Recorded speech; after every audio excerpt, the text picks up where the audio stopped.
Hello friends, எல்லோரும் எப்படி இருக்கீங்க? சாப்பிட்டீங்களா? நம்ம எப்போவுமே கீரை வாங்கினா கடையல், பொரியல், சாம்பார்னு தான் செய்வோம்.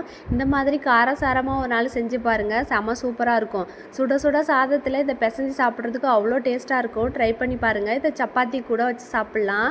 இந்த சாம்பார், ரசம் இதுக்கு கூட சைடிஷாக சாப்பிட்லாம். இதை சாதத்தில் பிசைஞ்சு சாப்பிட்டிங்கன்னா எந்த சைடிஷுமே தேவையில்ல, அவ்வளோ டேஸ்ட்டாக இருக்கும்.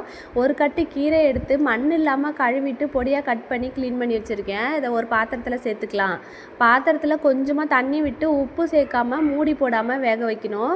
மூடி போட்டு உப்பு சேர்த்து வேக வச்சிங்கன்னா கலர் சேஞ்ச் ஆகிடும். இந்த மாதிரி க்ரீன் கலராகவே இருக்கும்.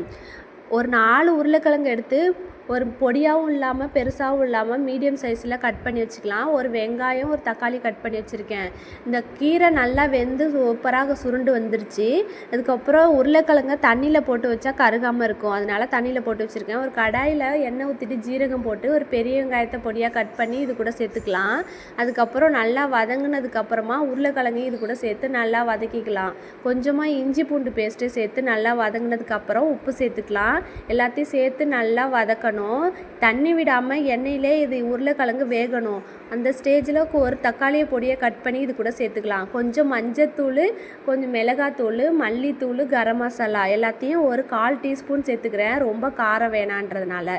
உங்களுக்கு காரம் அதிகமாக வேணும்னா கொஞ்சம் மிளகாத்தூள் அதிகமாக சேர்த்துக்கோங்க. எல்லாத்தையும் எண்ணெயிலே வதக்குனதுக்கப்புறம் பச்சை வாசம் போனதுக்கப்புறமா ஒரு 1/4 டம்ளர் தண்ணி ஊற்றி இந்த உருளைக்கிழங்கை நல்லா வேக வச்சுக்கிறேன்.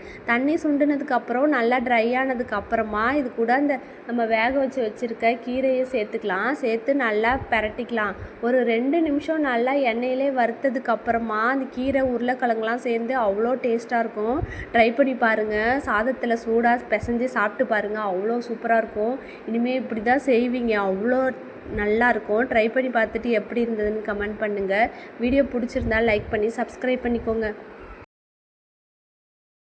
லைக் பண்ணுங்க, மறக்காம சப்ஸ்கிரைப் பண்ணுங்க.